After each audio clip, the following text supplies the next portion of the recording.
Il existe des histoires qui traversent le temps, des récits qui bouleversent le cœur et réveillent la force qui sommeille en nous. Aujourd'hui, je vais te raconter l'histoire du collier de la mer, une leçon de courage et de sacrifice qui va te marquer à jamais. Au cœur de la grande savane africaine, dans un petit village massaï isolé, vivait une femme au cœur immense, Nazorian. Veuve et pauvre, elle élevait seule son fils unique, le Can. Elle ne possédait presque rien, sauf un vieux collier de perles rouges et blanches, hérité de sa mère. Ce collier représentait l'amour, la force et les sacrifices transmis de génération en génération. Puis vint la sécheresse. Les rivières s'asséchèrent, les troupeaux moururent, et la famine envahit le village.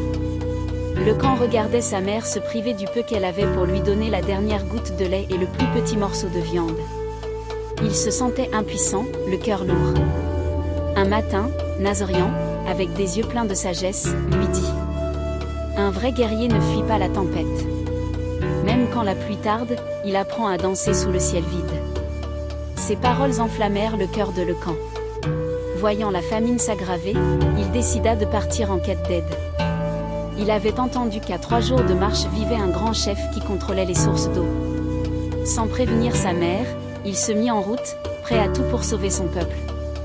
Sur son chemin, il croisa un vieil homme qui lui dit : « Pour obtenir de l'eau, il faut offrir quelque chose de valeur. » Mais Le Can n'avait rien, à part un vieux couteau rouillé. Arrivé devant le chef, Le Can expliqua la souffrance de son village.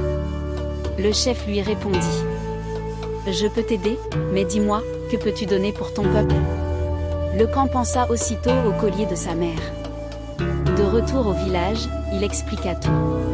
Sans hésiter, Nazorian lui donna le collier et dit : « Un bijou ne vaut rien si ton cœur n'a pas servi les autres. Va, mon fils, sauve notre village. » Le Can offrit le collier au chef, qui, touché par ce geste, donna de l'eau et des vivres. Quand il revint, il trouva sa mère affaiblie, mais son visage rayonnait de fierté. « Mon fils, la vraie richesse n'est pas ce que tu gardes, mais ce que tu donnes pour les autres. » Morale, ce qui fait ta grandeur, ce n'est pas ce que tu possèdes, mais ce que tu es prêt à sacrifier pour les autres. Si cette histoire t'a touché, abonne-toi, like cette vidéo, mets-la en favori et partage-la pour inspirer d'autres personnes.